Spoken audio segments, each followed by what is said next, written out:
Hello, everyone. Welcome to today's Apply It Web Foundation. My name is Whitney Harrelson, and I'm the Director of Making Sense International's Collaborative Learning and Action Institute, which is known as CoLab. I apologize for the slight delay, but it seems that we may now have connection with Uganda. Is there George and Charles there? We see them on the screen. Welcome. Thank you so much, Whitney. Wonderful.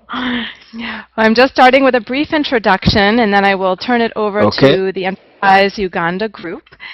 So I was starting by saying that CoLab provides practitioners, policymakers, funders, lawyers, and researchers with regular opportunities to gain new information, tools, and resources that you can immediately apply to your programming to improve its impact, scale, and sustainability. So we're so pleased to have Charles and George with us today from Uganda. They were presenters in last year's Global Youth Economic Opportunities Conference, and they're featured in the 2013 State of the Field in Youth Economic Opportunities publication, which is accessible on our learning portal, www.youtheconomicopportunities.org. So I wanted to share a bit about how you'll be able to engage in this webinar.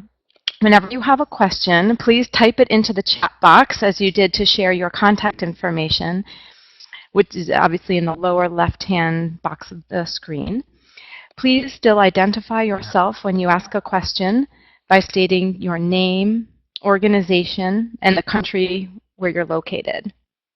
We will be collecting all the questions, and Charles will address them at the end of his presentation.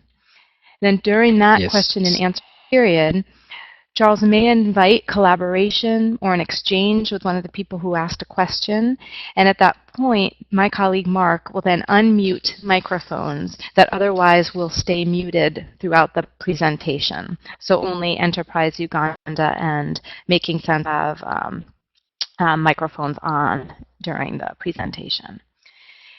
If you have any questions about the process for how this webinar will run, please type it into the box now.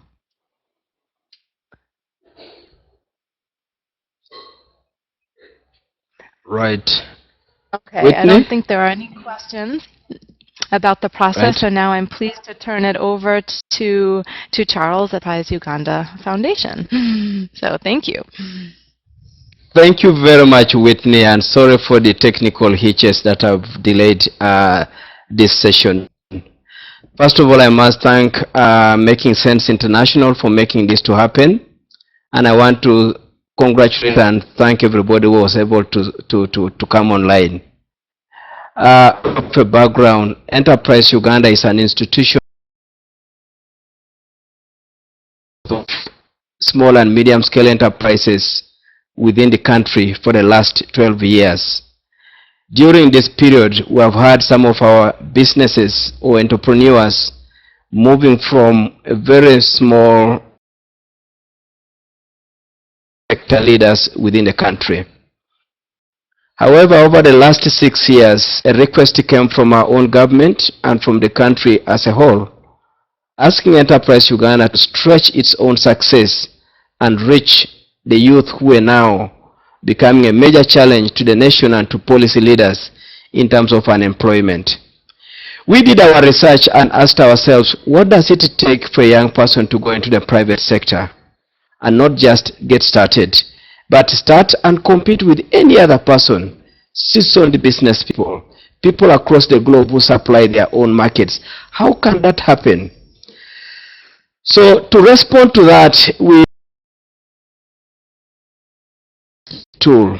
BEST is an acronym for Business and Enterprise Startup Tool.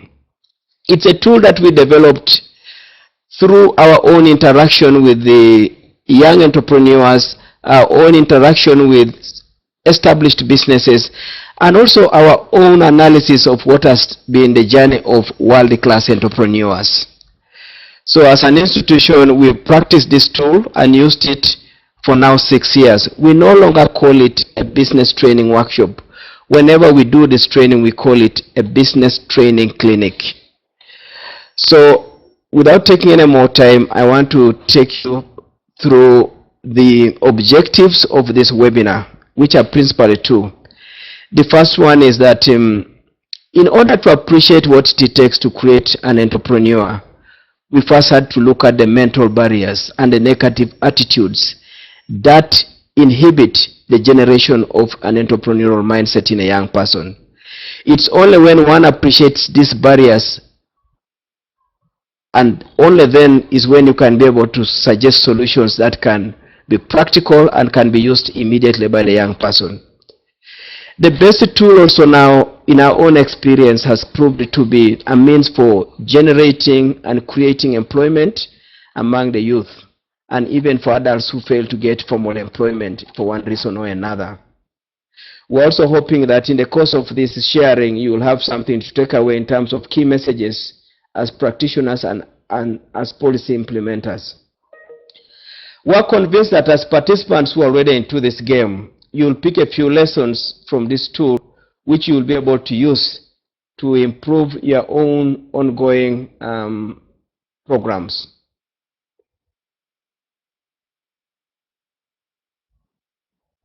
So, in our own research and our own studies, which are informed by no less than 12 years, we discovered that there are 5 inhibitors or barriers to generating an entrepreneur, especially when they have gone to school.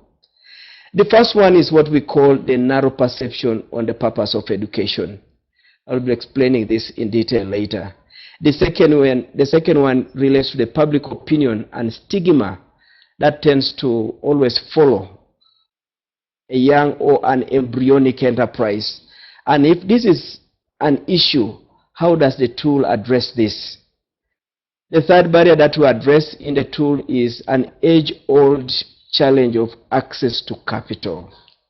Many times all over the world, whenever we talk about creating entrepreneurs, one of the common things that people talk about is how do you address the issue of access to capital?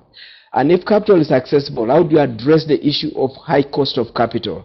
So again, there would be no way the tool would be able to achieve its intended purpose without addressing the issue of capital. The fourth aspect about this tool is placing business planning into context. Because as many of you may be aware, business planning is an important aspect of an entrepreneur. But in many ways, this concept has been overstretched for a beginner.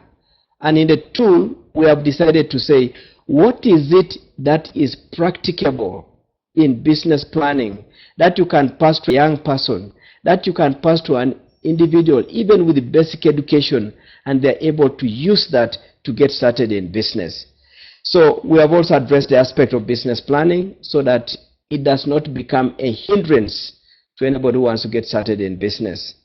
Lastly, we recognize that running an enterprise is a game of competition. It's a game where a customer is the one to choose you. And if you do not have the right attitude, the right mindset, you can easily fail to fit into this game. So in our own putting together this tool, we decided to make sure that we addressed attitude formation process and attitude transformation process.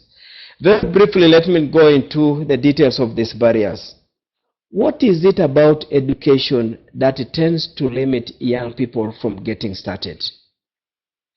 Our own country has celebrated and respected the need for education of the population. However, as we do this, our education system has sung one common song, and the song is that we send you to school, you study hard, after school you come and get a job. However, statistics now paint a very clear picture. Jobs, be it in public sector, be it in private sector, are not readily available. In fact, in the Ugandan situation, jobs today, for even the educated, you can be sure that not less than 80% of those with diplomas and degrees are not given a chance to work. So in the tool, we have said that education is not necessarily meant to open a door for you to go and get a job waiting somewhere in a public office or in the private sector.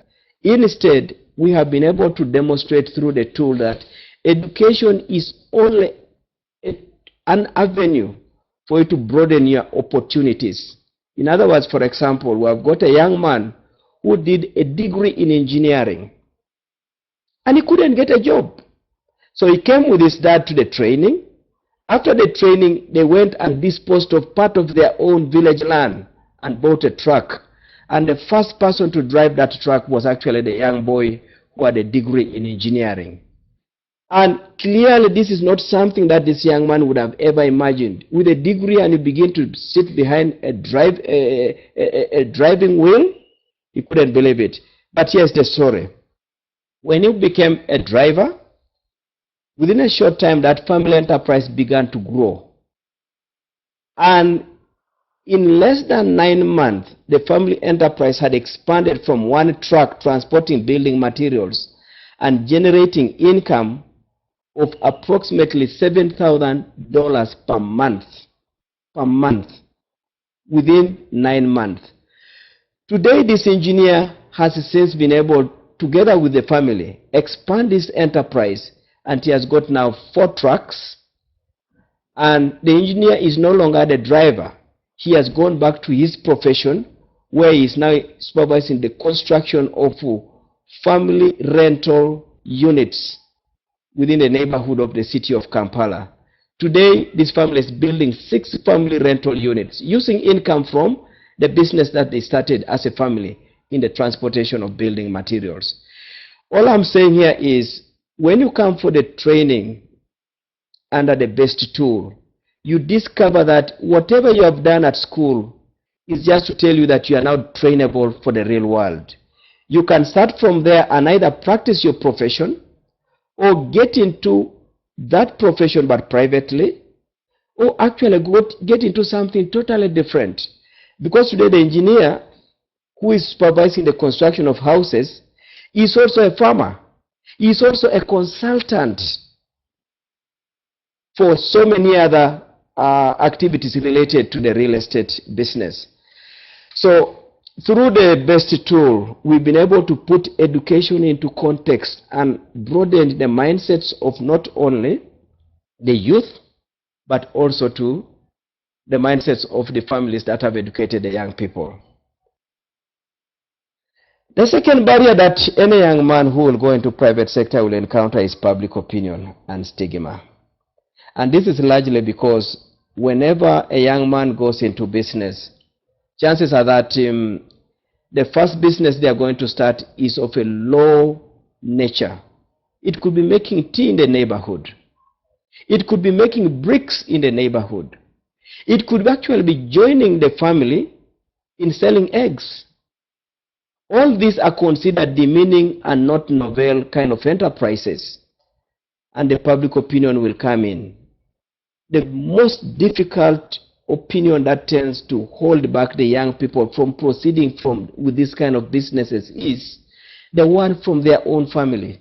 The one from the people who love them so much that they would feel so embarrassed to see their own son, whom they have taken through education, coming to start boiling tea, coming to join in selling basics like boiled eggs. However, in the best tool, we've told our participants that public opinion is premised on what you are doing today.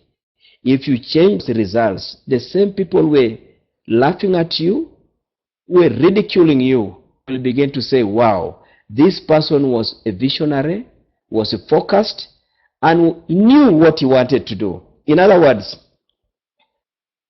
we inform our young people that where you start is not necessarily where you end. Keep on improving that one until you outlive that kind of enterprise. As the resources grow, you will outlive a small restaurant and you move into a more organized restaurant in a location which is more suitable for a restaurant. As you keep growing, that restaurant can move on and become a hotel. And who knows, it can move on from a hotel to many other types of businesses. So we teach our young people that if you choose the journey of entrepreneurship, you are going to get to a beginning that everyone will be saying, does this make sense for somebody who has gone through a university education to come and join people who had never done any degree training and do such a basic enterprise? But our own experience confirms that once the young people know that where you begin does not really matter, and also the fact that whatever people are saying today, it is because of the results they are seeing today. Concentrate on changing the results, the conversation will change. The third barrier that the tool addresses is startup capital. People who are on this line right now will recognize that almost whenever we talk about resolving youth unemployment, oftentimes the starting point is almost who will provide the capital, who will provide the venture capital. And they come with this message with a view that our young people cannot take that first step because they are waiting for that capital to be brought in. In our training, we've told many young people that check in the existing banks and you'll discover that all the big people who are currently major clients of big banks were people who started from very inconspicuous backgrounds, hardly anything to talk about. Many of them even no proper education. Today they are the people who back up the banking industry.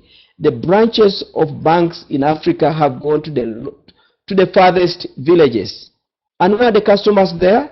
They are people who started with very basic beginnings and kept on improving and improving whatever they had started with and grown into mega enterprises that now are accessing commercial capital from the banks.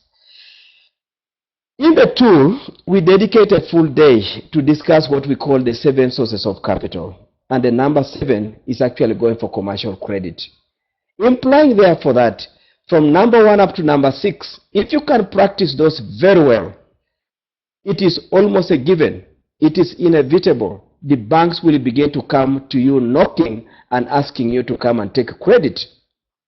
And evidence is everywhere that most great entrepreneurs, their first capital was the energy, the commitment, and the enthusiasm and ambition of the person carrying the business idea.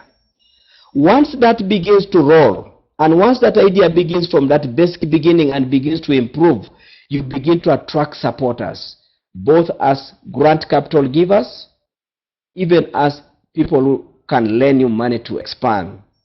So in other words, of the 6 sources of capital, before you can consider going to a bank, the number 1 is actually the person. Even bankers themselves have got what they call the 5 C's. And the first C that they consider before they can lend to somebody money is the character, the individual, the person behind the idea. It doesn't matter whether it is at the level of an established enterprise or at the beginning of a business. Still, the character or the person is the number 1 capital.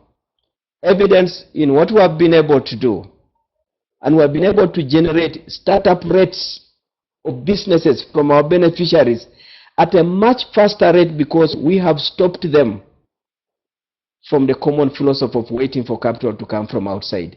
If it comes, welcome it. If it doesn't come, just keep moving. You'll be able to attract capital in so many ways. In fact, most enterprises, most families, even in Africa, have got idle resources available. It could be land. It could be just a homestead which is underutilized and you can put one of the rooms to become a poultry unit. And these are the kind of ideas and challenges we have imparted into our participants so that they stop holding themselves back because of lack of capital. Barrier number 4, which our own experience brings out, is the need for business planning. I want to put it clear here that we appreciate the need for business planning. But the moment you make a young person to disappear into this document, which can grow from 3 pages to as much as 70 pages, and then you begin going to the details of sentence construction, statistics, getting everything right, you have just lost this person. So in the tool, what we have decided to do is to say, planning can even be done in your head. It is much better if you put a few points on paper. But assuming a youth does not have an education, does he not plan? They do. And if you went and checked all the customers of these banks, up country, in Africa, in other parts of the world, many of these people never knew how to write a single word, but they started their own enterprises, did their own planning, worked on their own ideas, and got started and improved on their competencies as they got started. So, what we did within the tool is to break up this monster called business planning and stop it becoming a paralysis point for a young person. We told them there will be very few businesses you will start that somebody has not done. Now, that's good news. If almost any business you are going to start with, somebody else has done it, it therefore means somebody has failed, somebody has succeeded. It is in your interest to glean the key success factors for success and how to mitigate possibilities for failure. So, we tell our people that the most important thing, once you have gone through your business idea and you have had a look at somebody who has done this kind of a thing, or you have gone to buy that product and seen how it is being produced, is for you to get started and perfect your game on the road. So, again, we normally end our training on a Friday. It's a 5-day training. It ends on a Friday. Saturday, which is the immediate next day, we begin to receive all types of calls from people who have been attending the training. Everyone telling you, you know what? Today I've started, I'm now selling sand that has been lying in my own compound. I'm now starting to raise chicken. I'm now starting to run a small kiosk in my own neighborhood. Again, because we told them how to curtail the amount of time that you spend on planning. Barrier number 5 is actually what I might call the summary of all the other things that you need to get a young person to go into the private sector. It is called attitude and mindset change. Private sector is about self-drive, it's about independence. Now, if the attitude for running or moving on your own and learning to be independent is not inculcated into a young person, no matter whether you tell them that, you know what, we're going to give you some capital, if for any reason anything fails, he might think that I need to go back and get more capital. They have not learned to walk the journey on their own. If there is anything that the tool is reputed for, it is its ability to encourage the participants to take the immediate first step. And after that first step, to repeatedly continue taking the next steps and sharpening their own credentials within the private sector game. Again, we want to say this. Whenever you mention private sector, you are talking of an engagement where there are all types of players. People who have never borrowed but they are supplying the same product that the young man is going to supply. People who have been doing business for the last 30 years, delivering that same solution that this young man that is only 30 months old in the private sector is trying to join. So the mindset to compete, the mindset to fall and keep getting up and keep going is a key element of the best philosophy.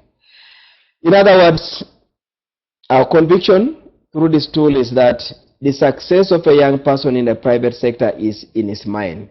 It starts from and it ends also in the mindset. So mindset transformation is a key element of the tool.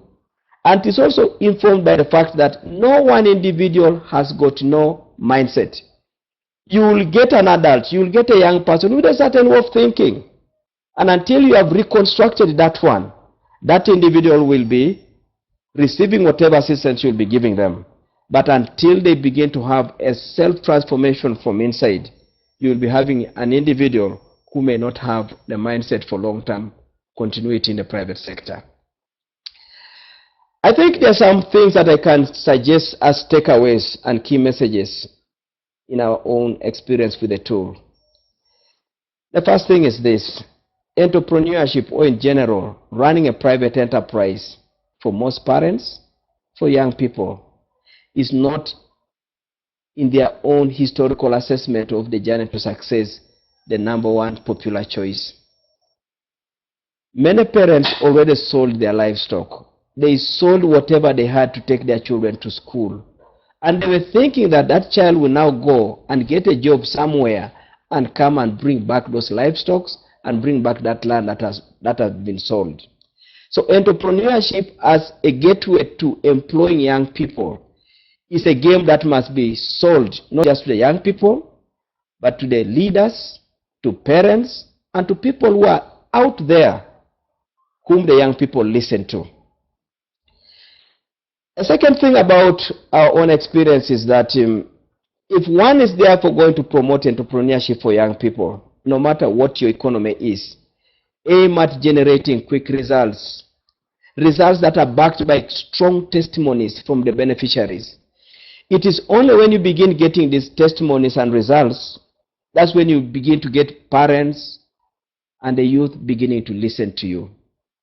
And for this to be achieved, our experience is such that you need a reasonable budget for you to pilot the entrepreneurship route. That budget should be able to cover the delivery of the solutions. Which solutions will bring out the results and the testimonies. And it is these case studies and the testimonies that you can then use to promote the game of entrepreneurship. But here is the benefit of entrepreneurship. From our own experience, the young people who have been able to start their own businesses have not only improved their economic status, they have also become attractive to other employers. We know of a young girl who had done a degree in law. She couldn't get a job. So after our training, she started selling salads and fresh juice in the corporate environment.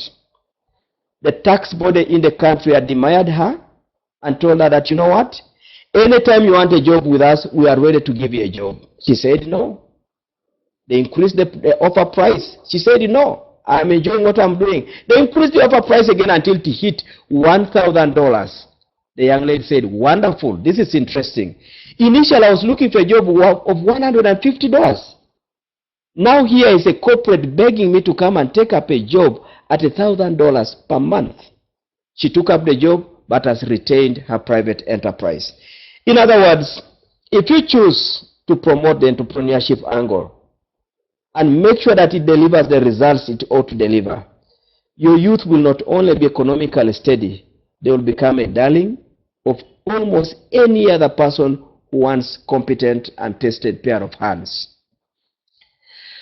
I also want to confirm again here that initiatives that have tended to concentrate on saving culture, access to credit, without bringing out specifically the power of a true entrepreneur, have tended to bring what I call transitory solutions to a saving and a banking culture. Ask yourself, the people that you gave some soft loans and did not teach to become entrepreneurs who start banking and saving and then removing those savings and promoting their own enterprises, check how many of those have outgrown that savings scheme. If the scheme that is giving microcredit is generating people who outgrow the microcredit intervention and they proceed to become takers of formal financial solutions in the banking sector, you can count on that scheme as doing something quite great in generating entrepreneurs. In other words, my message is this: whatever interventions anybody is doing out there to create an entrepreneur, you need to ask yourself, how many of the people that you've been supporting are moving up the ladder? They started with microcredit. Today they don't need it because they have gone to the bigger league. They started with handouts of maybe livestock, maybe seeds. Today they don't need that, and they are doing those things on their own. If that is a constant feature in whatever you are doing, I think I can only say congratulations.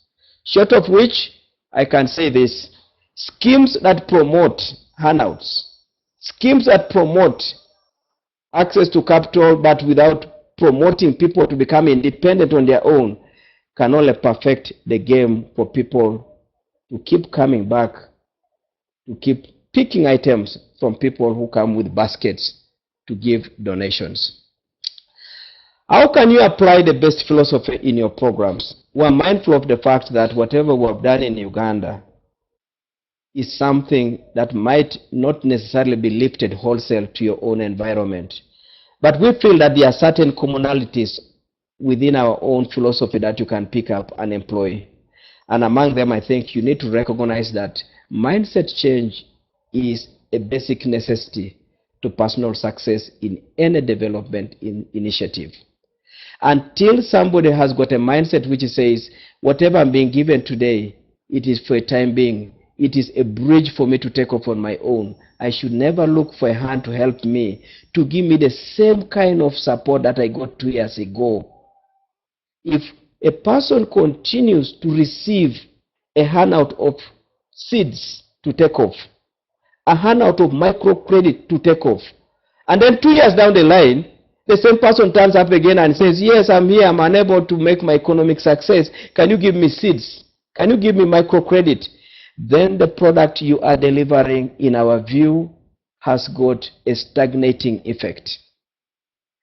I think the other thing that one can pick up from what we are doing is that you need to build an understanding amongst the youth that they should view themselves as people who are sufficiently ready to start the game on their own. And whatever they do, they should love their work. And they should love it. Because no beginning, however basic it is destined to remain basic. It all depends on what you do today and what you do tomorrow to make the yesterdays better, and you continue doing that. The best philosophy, in fact, teaches young people how to use their time and talent.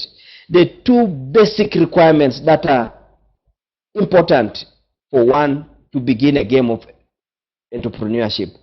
Unfortunately, time and talent, everybody has got something along this. Nobody has got no time. You look at a simple country like Singapore, we keep on citing this one in our own training. Singapore, only 5 million people.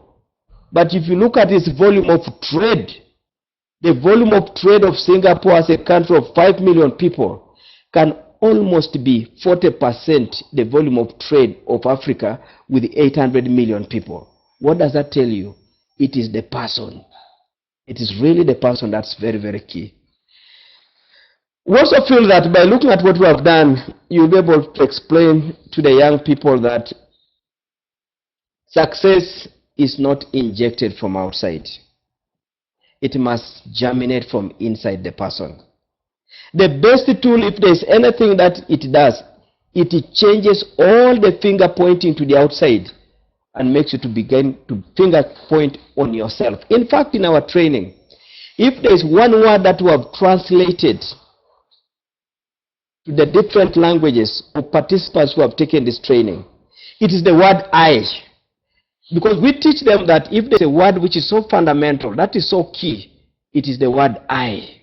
Where are you in the game of your own personal success? Outsiders may come. A good road may be built. Security may be offered. A bank may be around. Where are you in the game? Again, we feel this is something that the listeners and the participants in this webinar can appreciate. The other one is that in our own view, there are low-hanging fruits for every young person to start from. Before somebody can begin to fold their hands and wait for external resources, they need to exploit what they already have. Many of those are idle, many of those are underutilized. We have had interesting experiences where a young man who started with hardly $50 and was looking for a job in the city of Kampala buys eggs, raw eggs, and sends trays of eggs to his mother who was idle up country in the city, up country in Uganda. And today the $50 has moved on to not less than $150,000. And this is within a period of 24 months. Starting with what you have has got the benefit of you beginning to learn how to protect what you have. So when somebody brings anything from outside, you have already learned what it means not to lose what you have. But when some people are available and they are just ready to give you whatever you are receiving, and nobody is asking questions except saying, we pity you, you're a young person, let's keep helping you. Such interventions are the kind of interventions that hold back the enterprising spirit in our young people.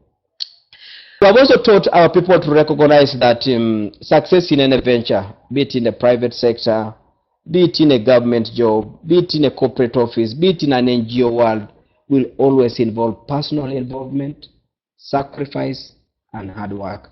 These are so integral and even much more demanded in the private sector. If you do not underscore this in the private sector, and you just tell the young man you have produced an excellent business plan, you are ready for the game, you've just given him a very partial part of the message. He will be shocked when he discovers that actually, not only will he have to sacrifice whatever profit that is generating and keep plowing it back before he can begin to enjoy the fruits. So again, I think this is something that our own people online can begin to learn from what we've been able to do with the best philosophy.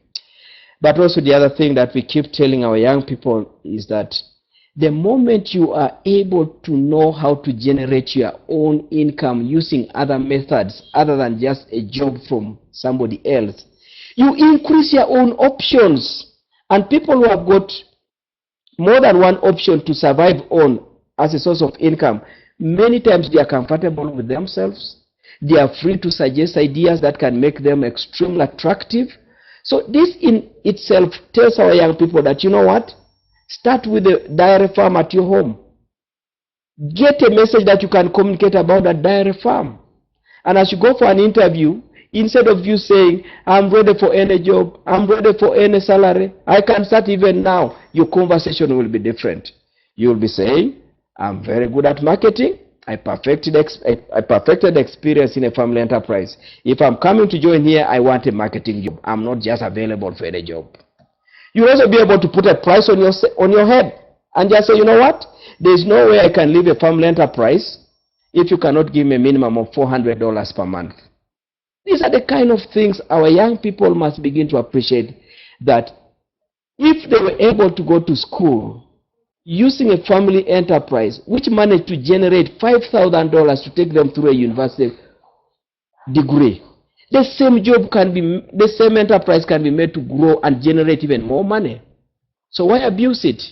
Why not love it? Also, we appreciate the saving culture. It is something in the private sector which you can't even overemphasize. But here's the message. Apart from just developing the saving culture, as you save the money, where are you investing it in? It is easy to save from January to December and you blow it up in Christmas holidays of December. So again, the saving culture and investment culture are inseparable. Now, a saving culture can be easier to inculcate, but the investing culture is another ball game, because you are now tampering with the competition, and the competition does not know your age. Doesn't know your age. How do we deliver the best methodology, given the way it has been able to translate into tangible results, even in our own country? By the way, just to talk about the results, I want to say that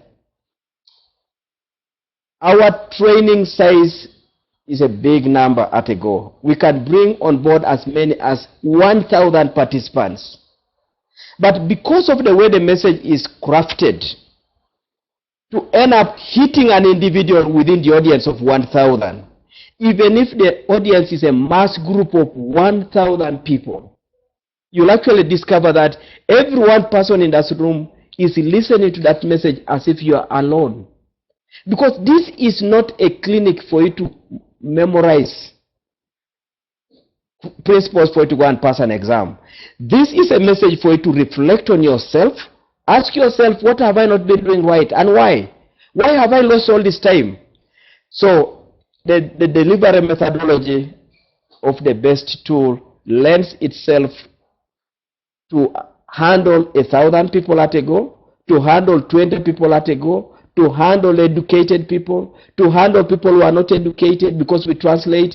This product is a product that you can take to the basic of a society. Yet it is also so effective when you present it to the most sophisticated of the society. Just an appreciation of what a typical class of the best training looks like, that picture speaks volumes.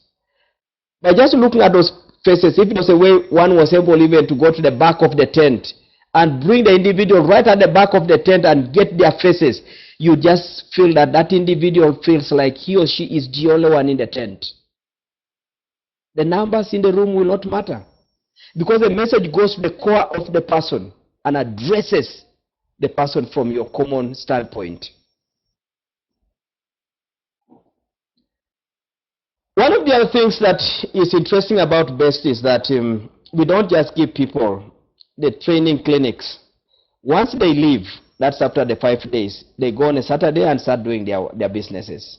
The startup rate, by the way, is between 65 and 75% of the participants will get started within 90 days. We normally use 90 days to appear a little bit believable. But the reality is this: our participants start doing their businesses on Saturday, a day after the training. But we keep on telling people that please check after 90 days and see what has happened to your people, and you'll be amazed.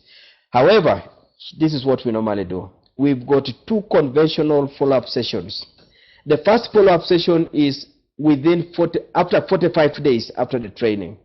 We bring back everybody to the tent again and take 1 hour to summarize the key learnings of the clinic. And then the rest of the day, leave them to share their testimonies on what they have done. And as they do that sharing, they encourage each other. They also begin to believe that they are beginning to become real entrepreneurs. And they begin to become comfortable with the word entrepreneur. And they begin to associate with a business community. So during the follow-up sessions, we then begin to see those who are beginning to grow faster than the rest, so that we can isolate them for more individualized, intensive mentoring. But it's also sessions like this where we identify opportunity to begin to put together the necessary statistics of impact for partners who appreciate that to change a common person, to change a society, attitude is fundamental. So we use this kind of events to select people that we can then go ahead and video record, and also to build up global statistics. What you are seeing in the picture there are people who attended that training in the tent where there were about 1,000 people. Now they are competing, each one to get a microphone and narrate what they have done. And these people have not just come. Many times by the time you are putting together 1,000 people for the training, many of them have come 20 kilometers away. And they do that traveling on their own.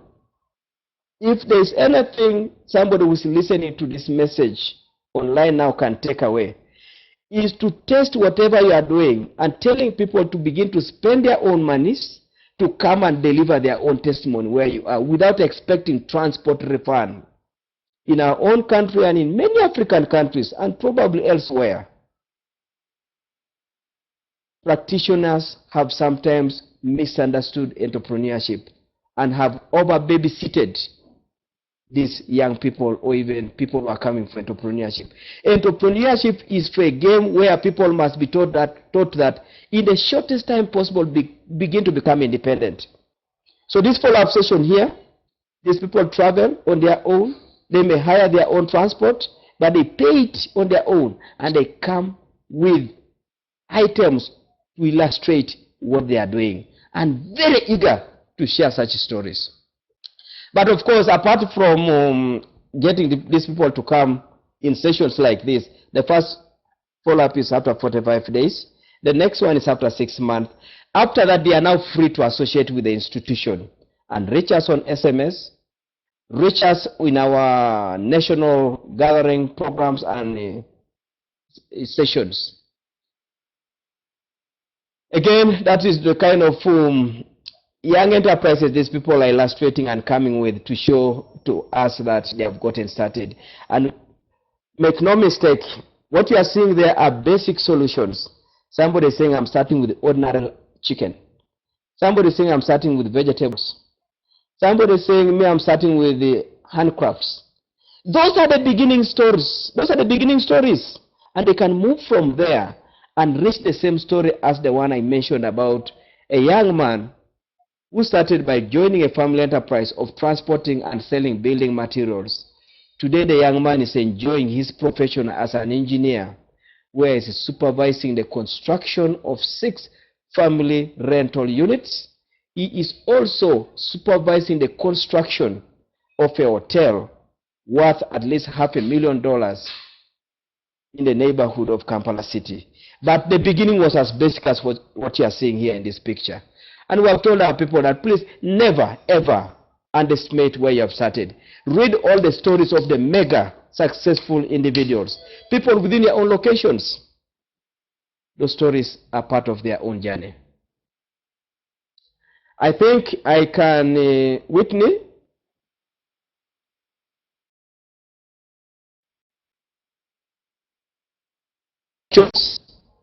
from the participants and receive some clarifications and questions that we can respond to. Otherwise, thank you so much again. I feel so privileged that Enterprise Uganda was given this opportunity to share what it is doing in terms of alleviating youth unemployment in our own country. I thank you again.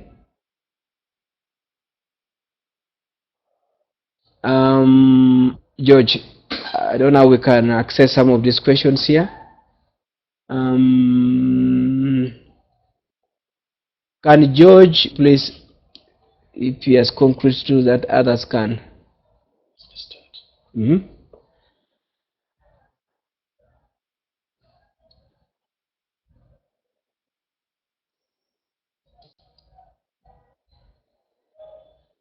Whitney? Whitney, are you on?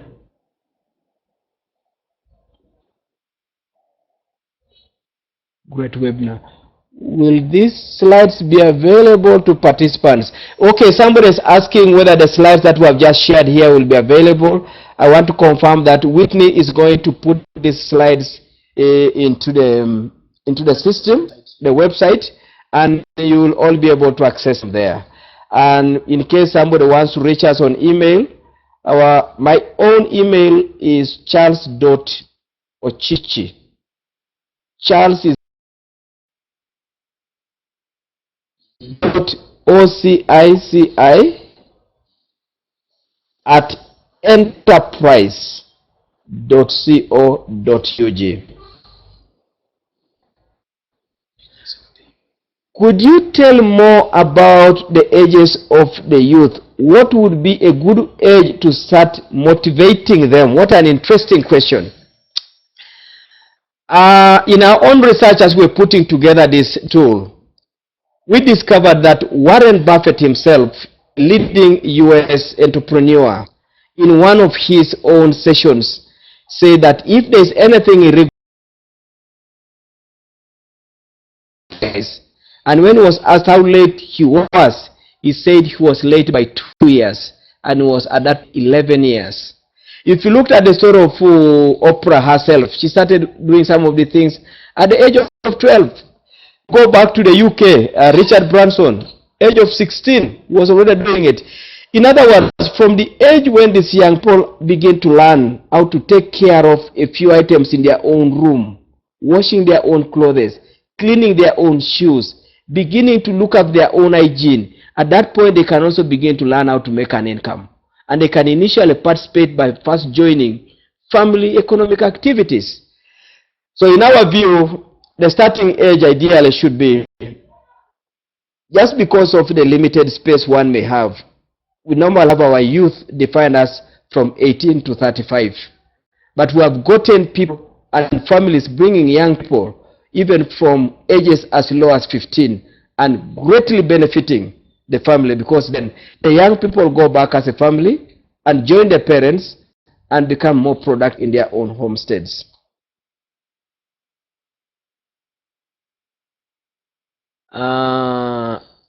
Charles, are you hearing me? Yeah.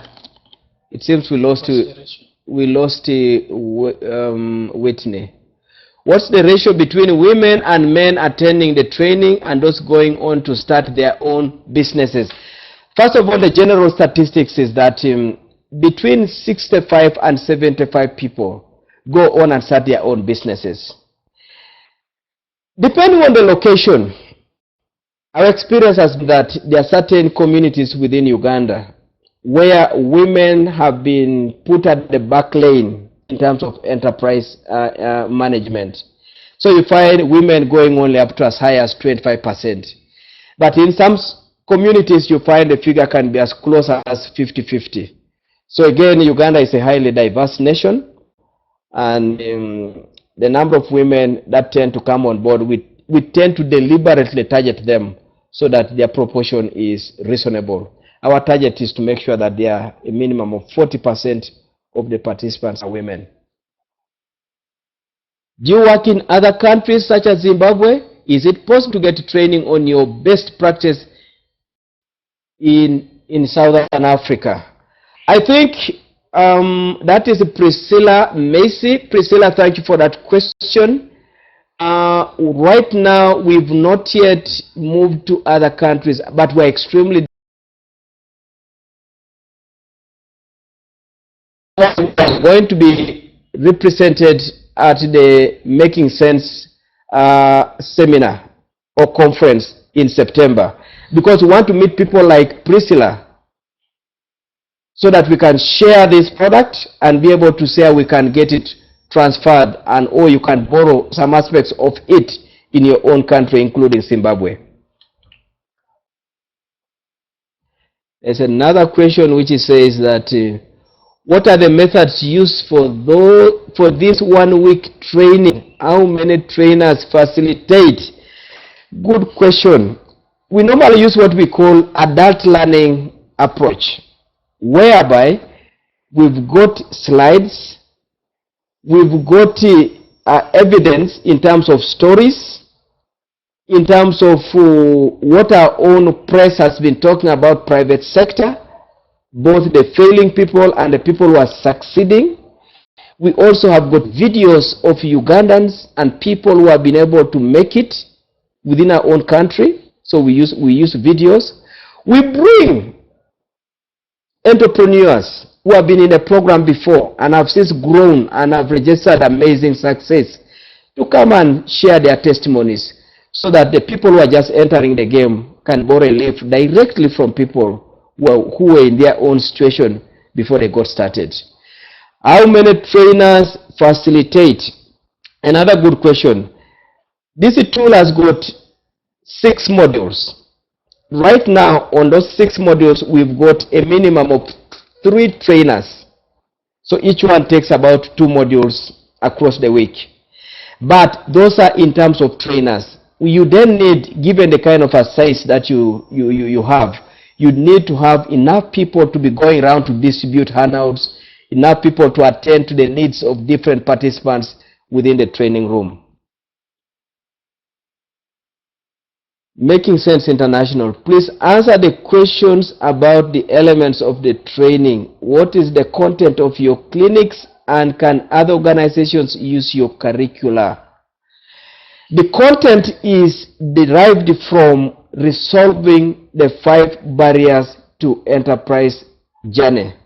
Barrier number 1 is attitude. So we have got an attitudinal program which lasts a full day dealing with attitude and resolving anything to do with somebody's regret, somebody's history, why somebody thinks they are historically constrained forever. We resolve that one using a module on attitude transformation. Then we have got a module that addresses on the traits of an entrepreneur. What are the behavioral traits of an entrepreneur? So again, people are taken through the entrepreneurial traits of an entrepreneur. Then there's a module on business opportunity identification. There's 8 sources on how you can identify a business opportunity. From these 8 sources, one can never fail to get 2-3 business ideas almost immediately. Then we've got a training on the 7 sources of capital. That resolves the aspect of waiting for anybody before you can get started. Then we have got a module on how to handle partnerships and also how to handle relatives in business. Again, an interesting aspect of the tool. And finally, we have got a module on how to get started. In other words, action planning. This one distills the main elements in a typical traditional business plan, which are practical to anybody, whether you're educated or you are not educated, and you can begin to use those to get started in the enterprise journey almost immediately. Yes, this kind of a product can be shared, but we need to discuss the details so that as you share it, because we have actually patented the product, but we are more than ready, sorry, more than ready to share this product with other countries. Can you please talk about working with highly vulnerable youth? Can you pull it down? How can you work with highly vulnerable youth? I want to say this, that we have used this product in the northern part of Uganda, the section of the country which is recovering from war. And it has been so effective. Because these are the kind of youth who grew from an environment which was not structured, and they know that everybody knows that they have been disadvantaged, and their attitude is coming from a point of view of saying, please, we deserve to be assisted and sympathized to appreciate the bad times you've gone through. But then we tell them that now that your life has been spared and your energy is available, it is time to wear the attitude for quick independence and beginning to chart your own destiny. So yes, this product is useful because what vulnerable people suffer from largely is an attitudinal issue, and they feel that they deserve to be assisted. However, like many of our own people who were assisted after the war, 6-7 years after the war, they are still waiting to be assisted with the same kind of assistance that they got 7 years ago. Meaning attitude is still key, and this product can address that.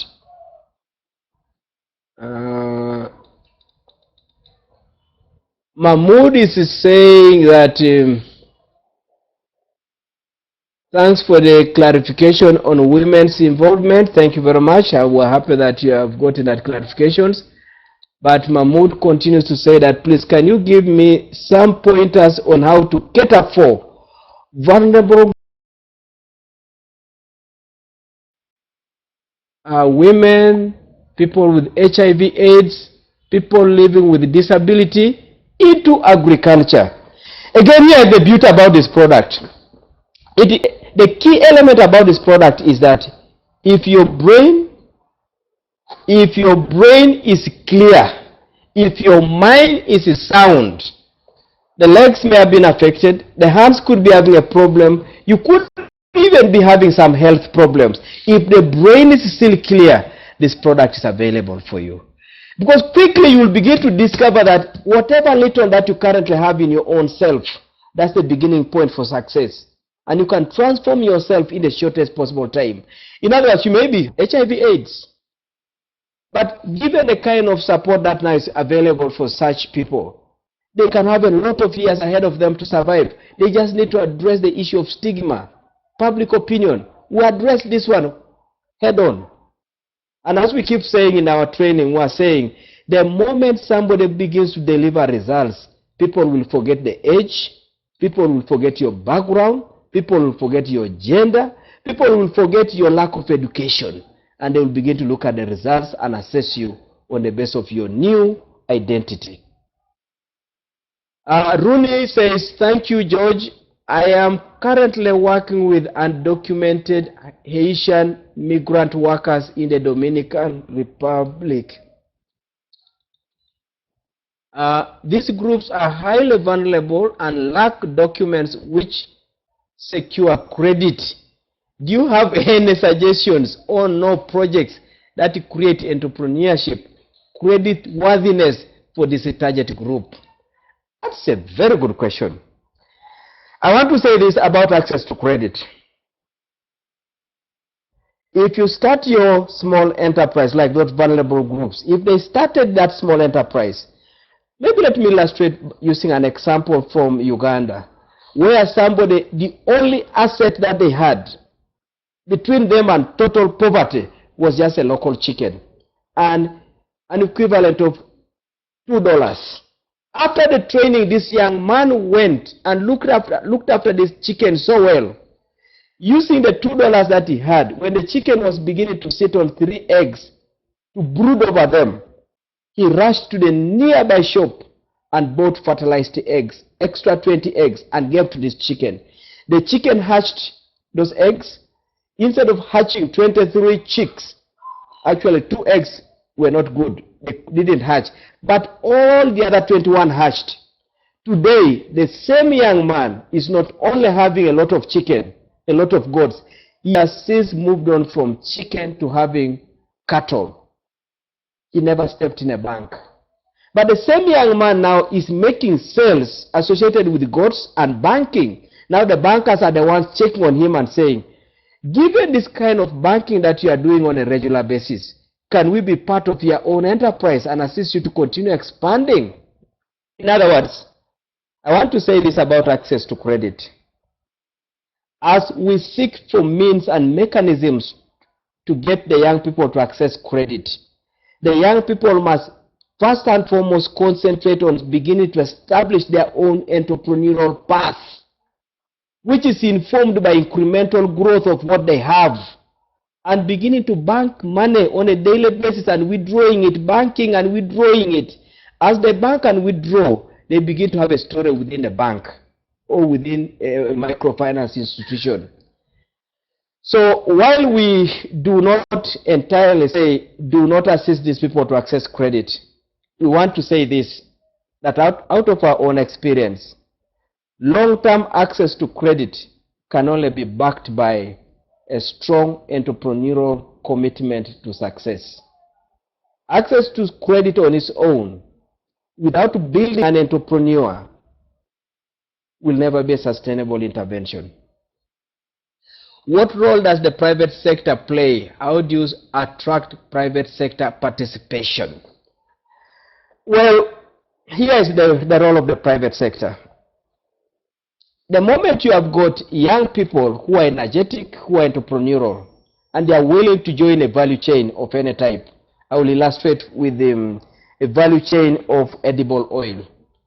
To produce edible oil, you need, on the extreme end of the value chain, a plant, machinery, equipment, which may not be affordable to a young person who has just started an enterprise.